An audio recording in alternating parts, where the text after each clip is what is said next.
Hey guys, it's Clay here. Thank you so much for tuning back into the second episode of the Colonel Cast.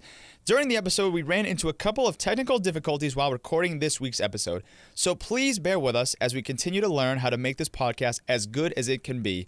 Again, thank you so much and enjoy episode 2 of the Colonel Cast. Welcome to the Colonel Cast, the official podcast of the Curry College Athletics Department, a proud partner of your Curry College Colonels. Welcome, everybody, to episode 2 of the Colonel Cast. Happy September.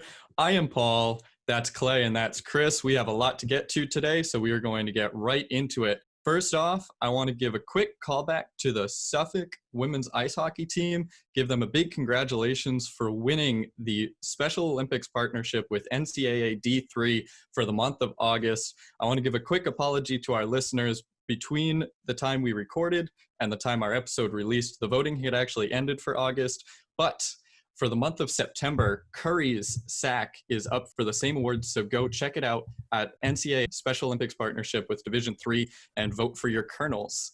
Right off the top of the show here, we have a new segment, and that is called Guess the Sport. It's time to guess some of Curry's best. This is Guess the Sport. So what we're going to do here, you all right, Clay? I'm going to be honest with you. I know. Guys. I was vaguely introduced to this segment, and I'm kind of nervous right now. Yeah.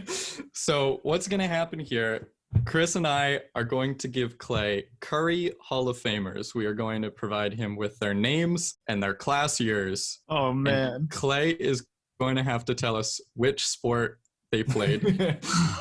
Now, just All right, a reminder, I'm not an athlete either, but I've been working in the athletic department for a couple years now.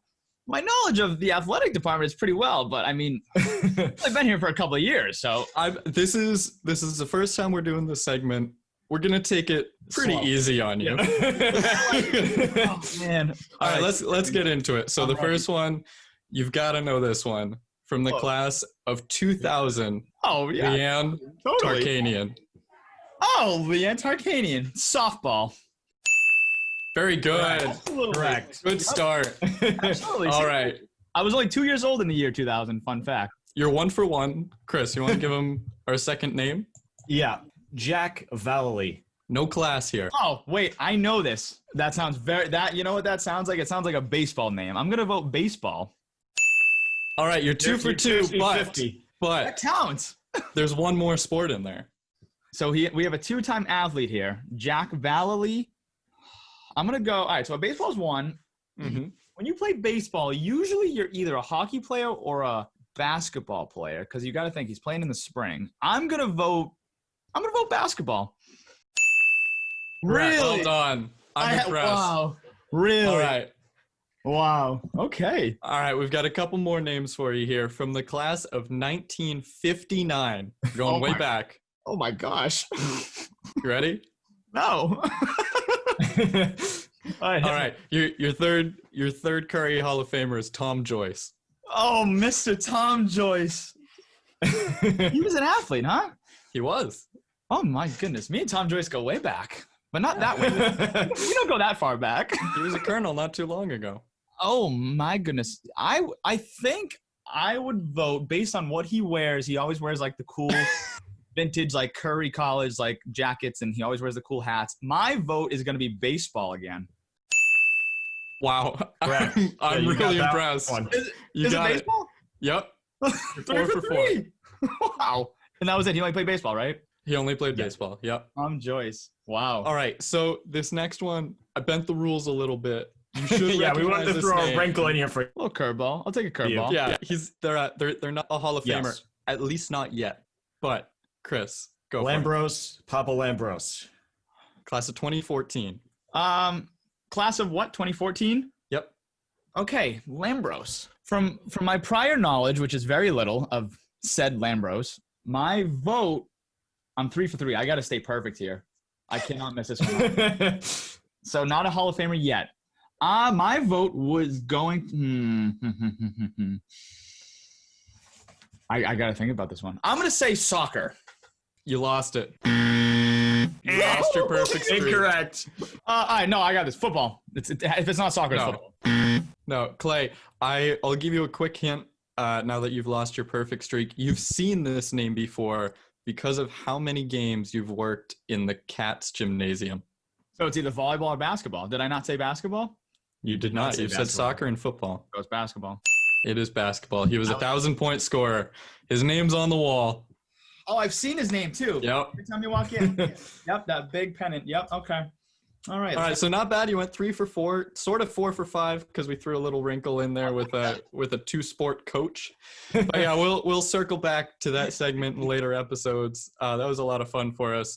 So now let's get into the brunt of today's episode, and we are bringing in a special guest. We have Curry College's athletic director, Vinnie Eruzione, here to talk to us about the coronavirus's impact on athletics, student athletes, and the department. Vinnie, welcome to the podcast. Everybody doing this, I guess it's afternoon now.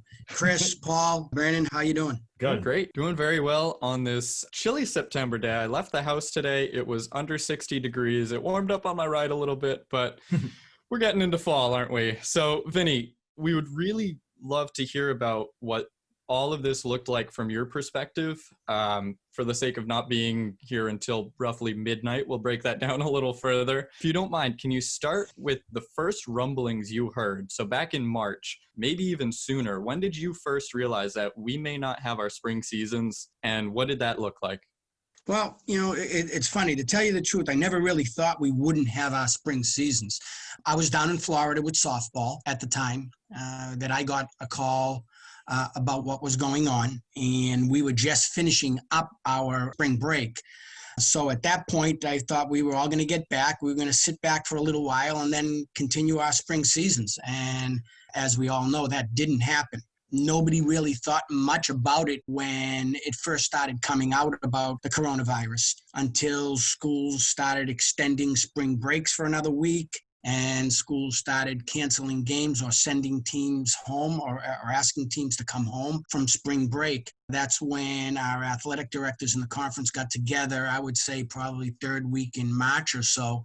We wouldn't be able to continue the spring seasons because most of the schools were going to be all going home. Mm-hmm. And then once the spring seasons did get canceled, I think the next logical thought a lot of people had was that this could potentially stretch into the fall. When did that become more of a reality that fall sports would be suspended? And was that in question all the way up until our conference came out with their decision? Yeah, well, I think it was definitely in the back of everybody's mind. But as athletic directors and administrators within the conference, we were ever so optimistic that, we were going to be able to play the fall sports. We'd figure out a way. There'd be a vaccine. There'd be something that would allow our student athletes to come back in August, come back early, participate in camps, and would start, start the fall season on time. And then I think, and that was, June. We were meeting every week, sometimes 2 or 3 times a week throughout June, July. And I think, I would say near the end of June, beginning of July, it started to creep in that,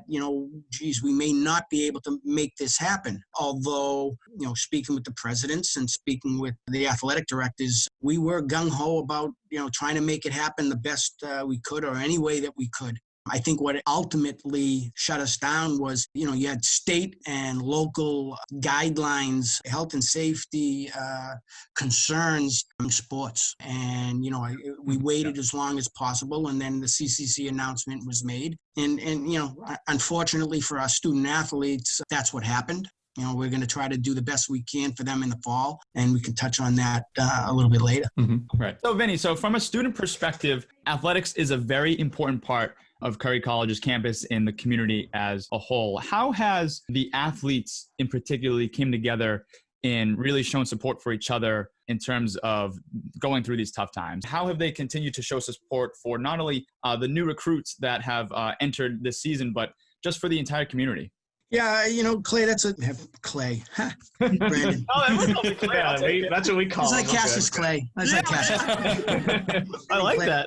Brandon Clay, Cassius Clay, what's the difference? Yeah. Yeah, you know what? It's very difficult for them. And, you know, we're just starting practicing this week. So I think I'll have a better understanding of how to answer that question after the first couple weeks of practicing. But I will say that, you know, we've had numerous Zoom calls. Coaches have met numerous occasions, and that goes for all of our sports. Do the right thing, mask up, you know, all that kind of stuff to try to keep our community safe and keep the college safe. You know, the more we can do that, the better chance we're trying to tell our student athletes, the better chance there is that we'll have sports, you know, in competition second semester. I think, you know, they realize the importance of that, and our coaches have stressed the importance of doing the right thing, social distancing, wearing your masks, even if you're going out and walking from, you know, one residence hall to the other, or you're going down to the field to play some catch on your own, you know, with a couple guys or something like that, is to make sure that you're doing the right thing. Yeah, so Vinny, as you said, despite no games going on in the fall semester, our teams are still practicing. There are a lot of safety measures being taken to make sure that they're able to practice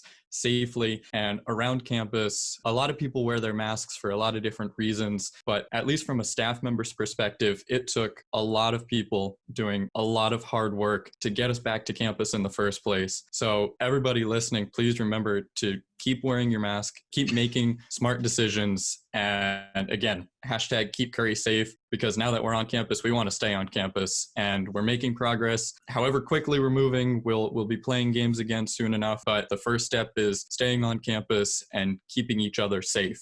You know, what you said, Paul, is 100% correct. I mean, that's one of the things that's stressing to our student athletes is, hey, listen, do you want to go home? Mm-hmm. You know, plain and simple. Do you want to go home? Don't wear the masks. You know, because if something happens, we'll all be going home, and you can kiss your season, at least the opportunity to play a second semester. You can kiss that goodbye. So that's something that's really, really important, and something, as I said before, our coaches are really stressing with our student athletes. The one good thing about it is that, you know, as I had mentioned, we are going to be starting practices. You know, practices are starting this week. Football, soccer are going to start next week. Volleyball next week.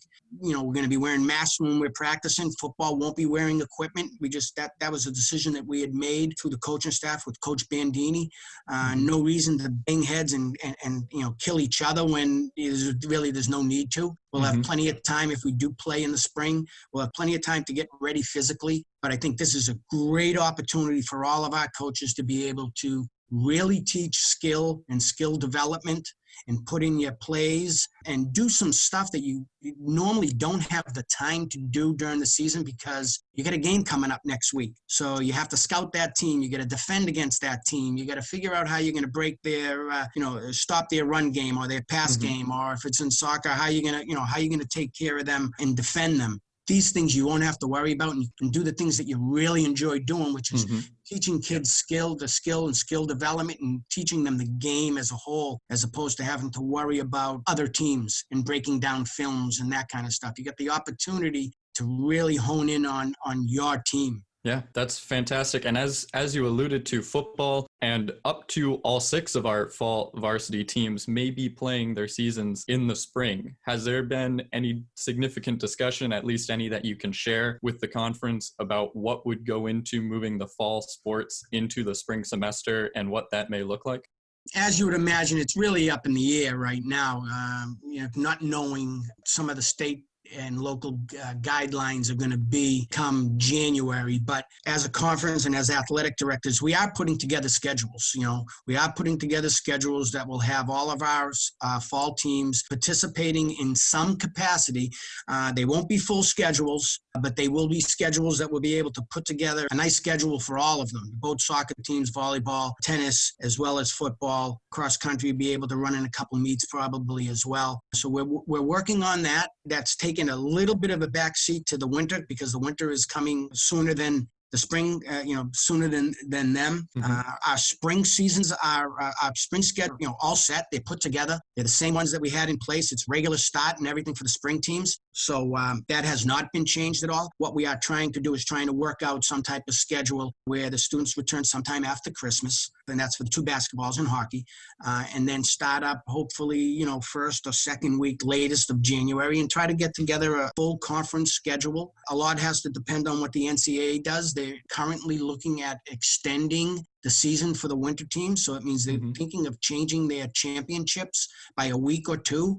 That would be very beneficial for us in the conference, because then it just gives us 2 more weeks to be able to play more games, which would be probably, you're looking at 4 to 6 more games you can add to your schedule if you do that, because you're probably going to play 2 games, maybe 3 games a week starting in January, and, to try to put together a really nice schedule. And then, as you had mentioned, the fall teams were looking to do something there as well. And I would guess that would probably be something that's starting later in February and crossing over as well. Perfect. Vinny, outside of games and practices, how is strength and conditioning going to look? And have student athletes been able to work with Coach Murphy? Yeah, it's been very successful so far. I mean, I get in about 6:30 every morning, and I'm, as I'm driving down, I always know the fields are still there, and I've been doing this for 20 years now, so they are still there.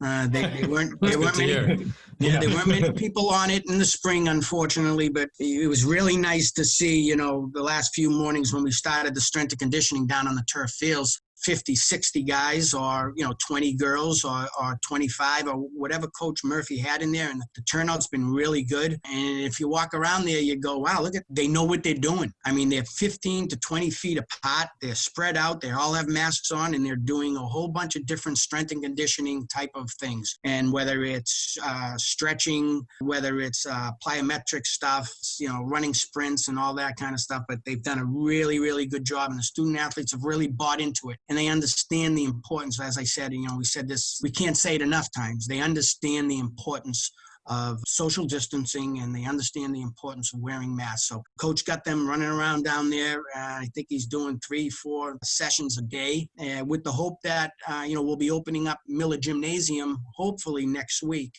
We've got Buildings and Grounds who have done just an absolutely tremendous job around campus. They've been working in the Miller Fieldhouse in the gym area, hanging curtains up in between our power racks, and spray in there to last a lifetime. So it's going to be, people are going to have to take it right and take care of their stuff and make sure they spray and clean and do all that kind of stuff. But, like I said, I'm hoping that the strength part of it is going to be put into the strength and conditioning. And Coach Murphy has really done a great job of scheduling it and spreading kids out, and, just teaching them the right stuff and teaching them what they need to do. Yeah, we want to send a lot of credit and a big thank you out to Coach Murphy, especially, as you said, having Miller offline, at least up to this point. So, Vinny, one segment we're going to jump into now. We did it in the first episode, and we're going to keep with it here. We're going to get into our Welcome Home Colonels segment.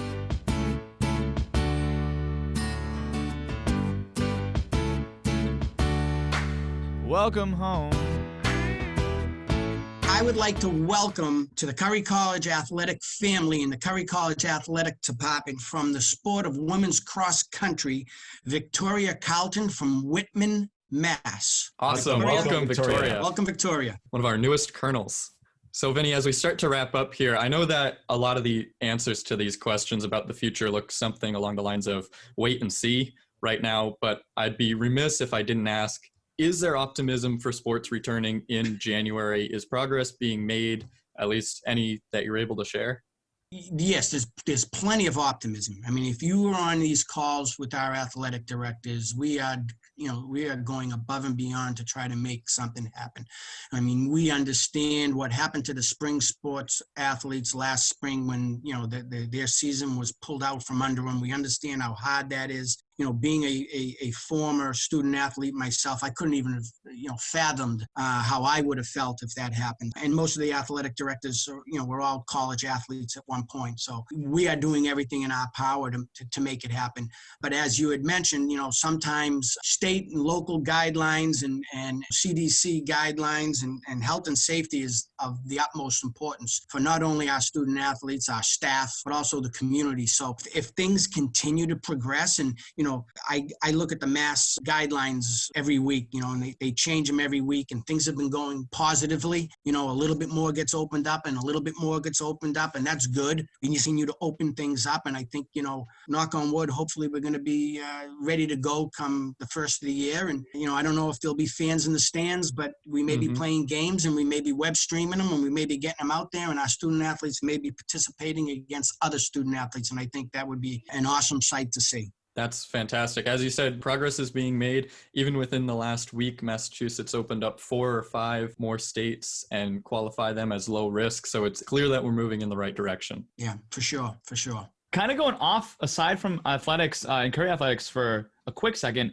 Vinny, have you done anything in the past summer? Have you picked up any hobbies? What did you kind of do over the past couple of months? Anything fun? Golfed. Yep. The golf game was good? It was all right. All right, okay. It was all right. It was there. Right. It's about where my golf game falls too. I gained some weight, unfortunately, after I had lost a lot, but that's all right.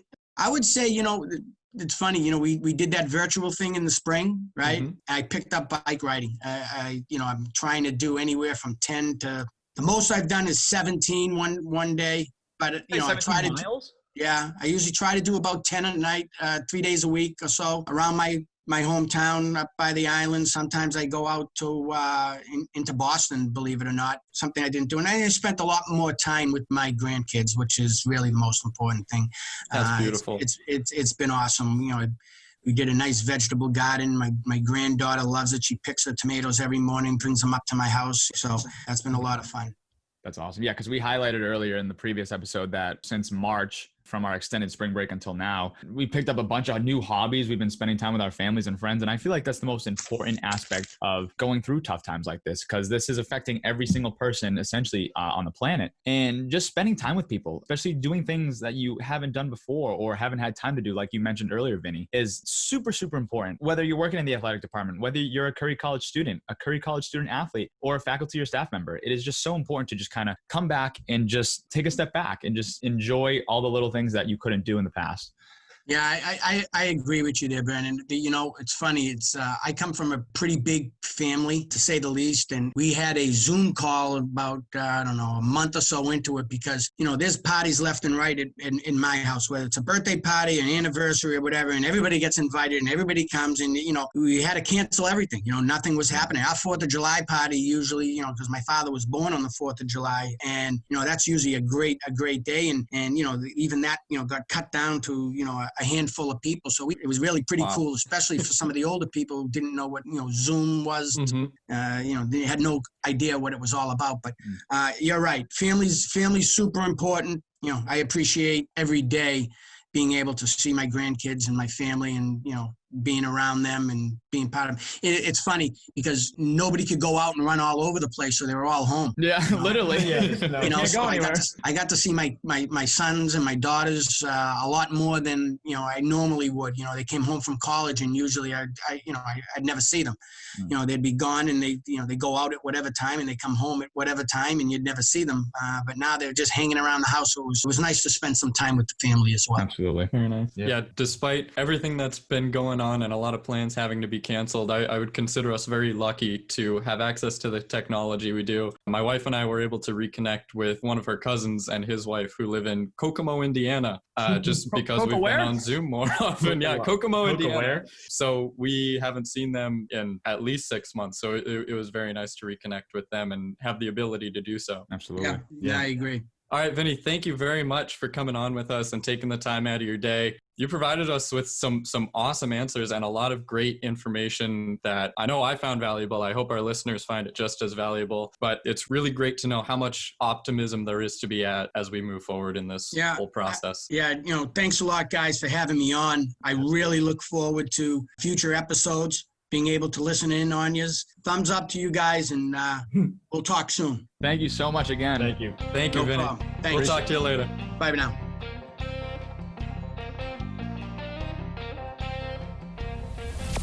We have some open positions in the athletic department here at Curry, as we mentioned in episode 1. So if you want to work with me or Clay or Chris or Vinny, or if you just enjoy Colonel sports, come and check us out. Chris, you want to tell them about some of the open positions? Yeah, as Paul mentioned, we've got a bunch of positions open to work in sports information and athletics as a whole. We're looking for game workers, PA announcers, video people, and each individual team hires their own workers, like social media people, local managers. So if you're interested in that type of work, please check out the Curry Connect page on your portal or head over to curry.edu to check out the employment opportunities for assistant coaching opportunities. And now we are going to get back into a segment we had a lot of fun with in episode 1. This is What's Happening Around Pro Sports. Here is your weekly update on professional sports. To kick off what's happening around pro sports, the NFL news is buzzing with opening night less than a week away. To start off, the Jaguars recently released the former number 4 overall pick out of LSU, running back Leonard Fournette. Fournette broke 1,000 yards in 2 of his first 3 seasons, but this seems to be related to a culture change down in Jacksonville. Definitely. This move came a day after the team traded defensive end Yannick Ngakoue to the Vikings. So kind of crazy stuff going on down in Jacksonville. Definitely a different team from 2017. So we're going to look to see who is going to fill that spot in Jacksonville coming up. We'll see if the moves pay off. Absolutely. The season kicks off next week with a Thursday night matchup between the Houston Texans and reigning Super Bowl champions, the Kansas City Chiefs. The New England Patriots will then play in one of the 13 games on Sunday the 13th with a 1 o'clock home game against the Miami Dolphins. There hasn't been too much change in the MLB in the past week, at least not in terms of standings. The Marlins are still holding on to the 2 spot in the National League East, but the Phillies have crept up on them and have tied them in that position. If the season were to end today, though, whichever team didn't end up in the number 2 spot would grab the first wild card ahead of the Colorado Rockies and still make the playoffs. In Red Sox news, Nathan Eovaldi hit the injured list on August 29th, and if I did my math correctly, that would make him eligible to return on September 8th, which would be very good news for the Sox considering they have a doubleheader against the Phillies that day. But the biggest news in the MLB this week was the San Diego Padres, very active at the trade deadline. They made a bevy of trades, most recently for starting pitcher Mike Clevenger from the Indians. Outfielder Greg Allen and a player to be named later will also come over from the Indians. They snagged reliever Trevor Rosenthal from Kansas City. He could close out some games for him. He's 7 for 7 in save opportunities this year. That was with the Royals.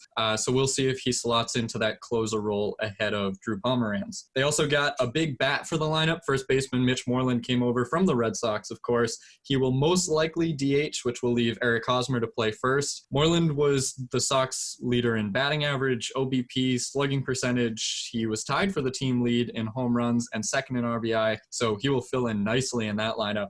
They got a couple of catchers in Jason Castro from the Angels and Austin Nola from the Mariners. Nola was part of a 7-player trade. Pitchers Danny Altavilla and Austin Adams also came over from Seattle. Ultimately, the Padres gave up 15 players, most of them prospects, and most of them to Cleveland. They shipped off 6 players to Cleveland in that trade, but it was all in favor of the win-now mentality. Yeah, so we're going to head into the NHL and cover what's going on in the second round of the playoffs. The New York Islanders are up 3-1 over the Philadelphia Flyers with a Game 5 tonight. The Vegas Golden Knights are up 3-1 over the Vancouver Canucks, and they also have a Game 5 tonight at 9:45. There was a big win last night for the Colorado Avalanche to close the series with Dallas 3-2. They staved off elimination with a 6-3 victory over Dallas in Game 5. They started with a 5-goal first period, including 4 goals in a span of 2:36. The Avs' 5 goals in the period were the most in a single postseason frame in franchise history, and their 4 goals in 2:36 midway through the stanza set a franchise record. We had a disappointing loss last night for the hometown Boston Bruins, who lost 3-2 in double overtime to the Tampa Bay Lightning. Up here in Boston, it was a disappointing result for the team. Paul, did you want to talk a little bit about that series? Yeah, it was a real heartbreaker. There was a lot of reason for optimism for the Bruins heading into that series, but the Lightning were the better team. These were the 2 teams that finished the regular season on top of the Eastern Conference, and I think a lot of people were expecting them to meet in the playoffs. Just not in this round. But at any rate, when that game entered overtime last night, my perspective was different than the broadcasters on the NBCSN feed. They were saying that the longer that game went, the more it benefited the Bruins because the Lightning were shorthanded, not on the ice, but they were down a couple of players. So it was basically a war of attrition, and they saw it as benefiting the Bruins the longer it went. But I saw it as being the opposite because I was realizing that the Lightning have not lost an overtime game in the bubble They were 4-0 going into that game, now 5-0. They had beaten the Capitals in a game that wound up going to a shootout back in the round robin. They obviously played that 5 overtime game against Columbus in game 1 of the first round. But all in all, they've played 10 overtime periods and haven't allowed a goal in the bubble. Did you say 10 overtime periods? 10 overtime periods and have not allowed a goal. Wow. So they won the round robin game against the Caps in a shootout. They won the 5 overtime game on a Braden Point winner against Columbus. They eliminated Columbus in an overtime game. They evened the series with the Bruins in overtime, and then they wound up eliminating the Bruins in double overtime. Wow. So it's not a team that you want to stick with past regulation. We'll wrap up this segment with the NBA after a couple of days of no games as the NBA Players Association tried to figure out how they'd move forward towards social justice. Games resumed this past weekend. We have a couple of first-round series that have not yet hit their conclusions. The Oklahoma City Thunder forced Game 7 against Houston and will try to take the series tomorrow night. But first, Denver, Utah. Game 7 tonight, 8:30. Clay, who you got? Jamal Murray and the Denver Nuggets. Absolutely. Chris, do you agree? I'm going Utah. Oh, that's Fighter tough. Mitchell. It's on the tiebreaker here. Fighter What do you Mitchell. think? Yeah, what do you think? I don't know. It's a great series. I haven't watched enough of the series, but I would really like to see the upset. I want Utah to take it. We'll see if Donovan Mitchell can throw them on their back. Again, they tried to complete the upset in Game 6. Didn't work out in their favor, so they'll try to do it tonight. Winner of that series will move on to face the LA Clippers in round 2. The Lakers will take the winner of the Rockets Thunder series. We've already had a couple of results in round 2. The Celtics took game 1 decisively over the Toronto Raptors. They will play again tonight at 5:30, and the Miami Heat shocked the number 1 Milwaukee Bucks and took Absolutely. game 1. Crazy. They'll play again tomorrow night. The Heat will look to bring some momentum into game 2 and try to move on to the Eastern Conference Final by taking this series. Yeah, I'm curious to see who's going to win that because they're up 1-0. I mean, everyone believed the Bucks were going to sweep them, but we're going to see what happens. Okay, here at the Colonel Cast, we are officially introducing a new little mini competition that's covering all of Curry College athletics. What it's called is the Best of the Curry Athletics Bracket. What this is essentially is a mini bracket of competitions that are comparing one of Curry's best athletic moments to another. We are taking 24 of Curry College's best athletic moments throughout the entirety of Curry athletics and go head-to-head to see truly what is the best moment of Curry athletics. Yeah, as Clay said, we're going to have 24 seasons or players' careers or moments in Curry history. We have a lot of ideas already, but we want to hear from you. If you have a favorite memory in Curry athletics or a favorite season or whatever it may be, let us know. We need some help fleshing out our bracket. We're going to have 24 teams. We're going to narrow that down to 8 after the first round, so it's not quite like March Madness. But once we get into it, we're going to be releasing polls on social media, and we are going to let you guys all vote to help us narrow down this